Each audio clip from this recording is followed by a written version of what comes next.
François Bon, Lovecraft 1925, un truc un peu spécial aujourd'hui parce que je reviens de Paris, c'est fatigant, donc j'ai pu préparer le PDF, préparer les extraits, surtout relire Art Crane. Vous connaissez Art Crane, on va en parler parce que justement c'est lui que va croiser aujourd'hui Howard Phillips Lovecraft. Et ce matin, comme je partais à Paris, il y avait toujours ces messages: mise à jour du Mac en Sequoia, mise à jour du Mac en... Allez, bon, allez, vas-y ton Sequoia, ce sera peut-être des trucs mieux, peut-être des trucs... Tu parles, j'arrive 50 minutes de mise au jour, machin, redémarrer, machin, truc, là. Et enfin, ouf, ça y est, je vais la faire ma vidéo, même si là, c'est pas leur monde. Oui, mais moi, je fais commande, là, tous mes petits trucs, avec un petit trackpad. Tu vois, le petit trackpad, tu cliques, tu glisses, tout ça. Eh ouais, mais il marche plus. Donc, il y a que la moitié des trucs qui marchent. Et des fois, tu te dis, ça, je l'ai payé 300 balles, je vous dis pas le Mac, tout ça. Ils nous prennent un peu pour des branquignoles, ces gens-là. Alors c'est pour ça aussi que ça fait du bien de revenir. Revenir à quoi? Revenir à Howard Phillips Lovecraft, 1925-2025.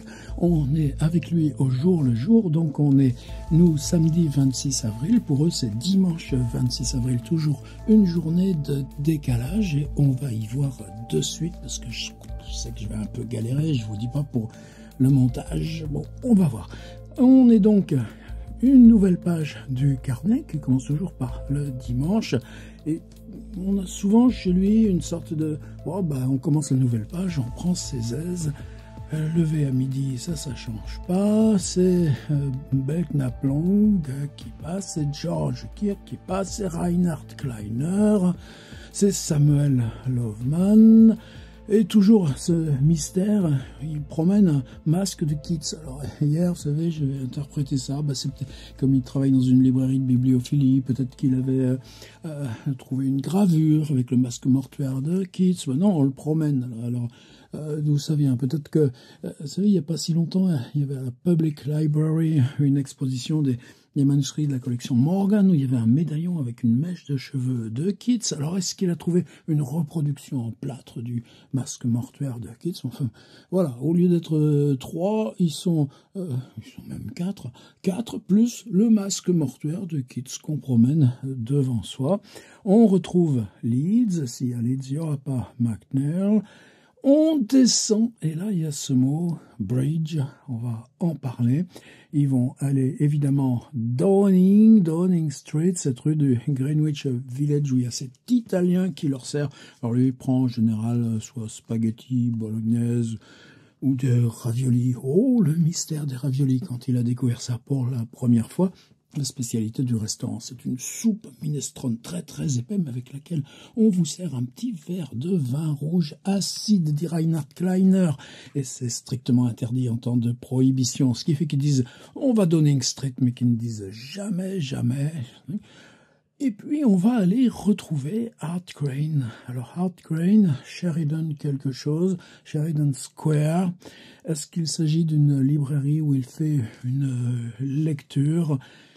En tout cas, Crane et Loveman ne s'entendront jamais vraiment. Lui, c'est pas du tout son genre, ce grand type gesticulant. Il dit, il a une voix de cornemuse. Je vous ai mis le passage dans le PDF où il parle de la voix de cornemuse de Lovecraft, mais Crane est très très ami avec Samuel Loveman. Il fera même de lui son exécuteur testamentaire, et Loveman est un petit peu tiraillé entre le clan Art Crane et le clan évidemment Kalem Club. Bien aujourd'hui, il tente d'amener le Kalem Club au complet à cette réunion au sujet de laquelle on n'en saura guère plus, mais où Art Crane probablement fait une lecture. Retour, toujours les réunions habituelles. On finira à la Scotch Bakery, on prendra un dernier café et justement lire probablement les journaux. Tout le monde s'en va, même Samuel Loveman. Dispersion, lui va écrire, et puis finalement retire.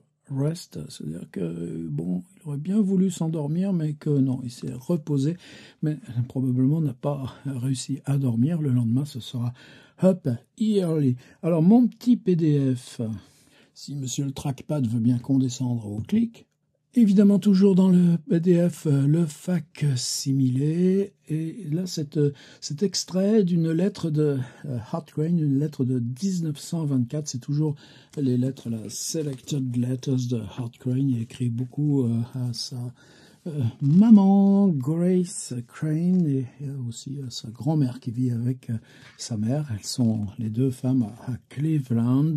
Et c'est comme ça que, comme pour Lovecraft, avec ses deux tantes, on a un petit peu de la vie familière et professionnelle de Hart Crane.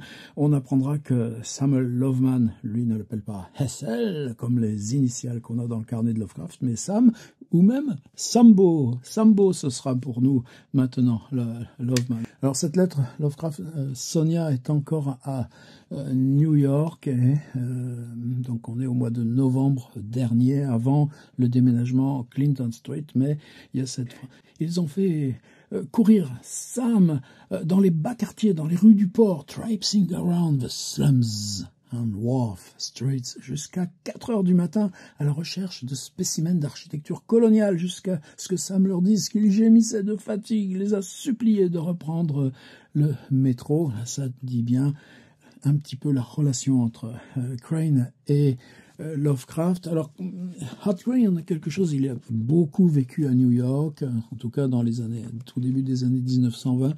Ensuite, vers 22, il oscille beaucoup entre New York et Cleveland, la maison familiale. Son père était un chef d'entreprise plutôt prospère, mais alors sur la fin, je ne sais pas trop ce qui s'est passé, il y a eu des affaires bizarres, et quand Hart Crane, après la mort du père, là où il comptait sur un héritage qui lui aurait facilité beaucoup la vie, eh ben non, raté. Mais Hart Crane, dans cette année 1925, c'est pareil. Maintenant, on se dit, même moi, j'ai dit des bêtises, j'ai dit, voilà, Hart Crane, qui est l'auteur vedette, oui, il publie des poèmes dans les revues. Mais là, en 1925, il vient de clore un ensemble qui s'appelle White Buildings. Il y a un très beau poème d'ailleurs sur un hommage à Melville, sur la tombe de Melville, et puis quelques-uns, je pense que on va quand même essayer de les rendre un petit peu en français dans les jours à venir. C'est un recueil. Et White Buildings, ce n'est pas une lecture urbaine, mais son recueil de poèmes, ce White Buildings. Ouais, maintenant, New York, la poésie contemporaine moderne en 1924, Hart Crane, White Buildings. Ouais, mais personne n'en veut, personne n'en veut. Et il obtient quand même, alors là aussi, évidemment, c'est une communauté homosexuelle, il est un des premiers, et justement, Loveman, dans la foulée, a revendiqué, hein, et il obtient de la Guggenheim, du patron de la Guggenheim, une bourse de $2000 pour écrire un texte d'hommage au Brooklyn Bridge. Mais ça, c'est en courant 1925, c'est maintenant, c'est peut-être d'ailleurs pour ça qu'il y a cette lecture, et Brooklyn Bridge, le poème qui s'intitule The Bridge ne sera écrit qu'en 1926. Là, quand ils écrivent Bridge, eux, Lovecraft et ses copains, c'est pas du tout en rapport avec l'ode à ce fabuleux pont qu'a construit. Alors, il est plus jeune que Lovecraft, il est 1899, il a quasiment 10 ans de moins, donc il a l'âge de qui? Il a l'âge de mon grand-père, il a l'âge de Francis Ponge, de Nathalie Sarraute, de Henri Michaud. Il y a plein de gens qui sont nés en 1899. Il n'y avait pas que mon grand-père, hein, Eugène. Mais en tout cas, c'est pas Lovecraft qui décrocherait une bourse là même pour la totalité du Calem Club. Vous vous rendez compte? $2000, ce que ça représente. Alors évidemment, pour lui, ça peut faciliter, mais aussi une vie, il va essayer même il rêve de se faire construire une maison, et ouais, mais le temps va passer extrêmement vite. Et en 1932 ou fin 31, donc alors qu'il a, lui, 32 ans, là, on est fin 31, il est à Cuba, il y a des problèmes de bagarre, des problèmes d'alcool, et sur le bateau qui le ramène de Cuba, un bateau avec un nom espagnol, un paquebot cubain, on peut imaginer que c'est plutôt du troisième classe qu'a autant là sur la mer pour revenir à New York. Il se jette devant témoin, il se lance de l'arrière du paquebot et meurt à 32 ans. Voilà, destin de Art Crane. Alors, qu'est-ce qui se passait aujourd'hui? On ne sait pas, mais pour nous, ben, quand même, la photo de Art Crane devant le Brooklyn Bridge, donc ça, ce serait plutôt vers 27, 28. Et pourquoi pas un petit peu, une petite, alors j'ai appelé ça improvisation libre sur, lui ça s'appelle To the Bridge, hommage au pont, ode au pont, combien et combien d'aubes glacées sur son immobilité vibrante, les ailes des mouettes plongeant, leur retournant, laissant derrière elles anneaux blancs de tumulte s'élevant haut au-dessus des eaux prisonnières, baie de la liberté, puis d'une courbe inviolée, abandonnant nos yeux aussi fantomatiques que des voiles qui traversent une page de chiffres à classer jusqu'à ce que les trames étreintes nous ramène à notre quotidien. Tu revois les cinémas, les panoramas fugaces, les multitudes penchées dans une scène éclatante, jamais dévoilée, toujours pressée de se refaire, prête pour d'autres yeux sur un toujours même écran. Et toi, de l'autre côté du port, tes pas argentés, comme si le soleil marchait à tes côtés, laissant pourtant un mouvement inachevé dans ta foulée, ta seule liberté, implicitement te mouvant, sorti d'une bouche de métro, de sa prison ou d'une chambre, un fou furieux se précipite vers tes parapets, oscille un instant, sa veste toute gonflée, une plaisanterie jaillit de la caravane muette en bas, depuis le double tablier et les étais, le midi s'échappe vers les rues, une dent déchirée de l'acétylène du ciel, et tout l'après-midi, les derricks de tes piliers tournent dans les nuages, tes câbles humant encore l'Atlantique et son or, etc. Et me dites pas que je suis pas fidèle. Non, non, je suis pas du tout fidèle. C'est juste en regardant, en jouant comme ça sous ton ombre sur les quais. J'ai attendu. Seule l'obscurité rend vive ton ombre. Les paquets enflammés de la ville désormais défaits et déjà la neige qui submerge une éternité de fer. Ne pas oublier que White Buildings de Art Crane s'ouvre par une épigraphe d'Arthur Rimbaud, une épigraphe qu'il met en français. White Buildings, ce ne peut être que la fin du monde en avançant. On peut quand même respecter et honorer. Alors, troisième volet, puisque la journée, sinon, donc, on n'a pas beaucoup plus à se mettre. Croiser Lambe, Loveman s'en va, puis Knapp, on va à la boulangerie écossaise, on s'en va quand Loveman décide de partir. Eh bien, on va aller jouer un petit peu avec le New York Times. Vous savez que le New York Times, on est donc dimanche 26 avril 1925, il y a tous les suppléments, une fois de plus on a 206 pages, et nous on va aller... L'article que je vous ai recopié par exemple, c'est Monsieur Estonier. Ben, vous vous souvenez, Monsieur Estonier, c'est un Français. Vous vous souvenez, Monsieur Estonier, c'est un académicien. Il vient d'entrer à l'Académie française, Monsieur Estonier. Le New York Times, qui se moque bien d'Art Crane. Art Crane et Lovecraft, ils ont un point commun, c'est seulement quand ils vont mourir que le New York Times... C'est seulement à leur mort que le New York Times leur consacrera une brève, très brève notice nécrologique. Et en plus, avec des pincettes, hein, on touche pas ça comme ça, à pleine main, juste avec le bout des doigts. Oui, mais enfin, quand M. Estonier rentre à l'Académie française, ça, il faut en parler dans le Times.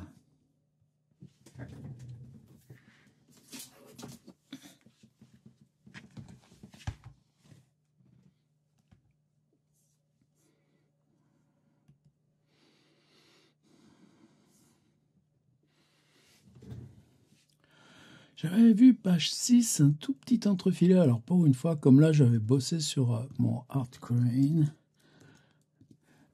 Je vous ai mis un article, mais alors petit. Je me mets parce que celui-ci, au moins, tu vois, là, au moins, tu as un trackpad qui fonctionne. Je ne vais pas le passer en séquoia, de toute façon, il est trop vieux.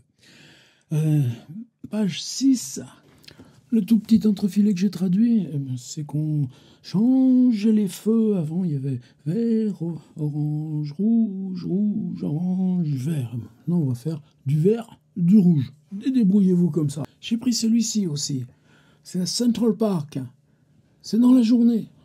5000 garçons, parce que ça peut être à partir de 16 ans. Vraiment, on ne parle pas trop de filles.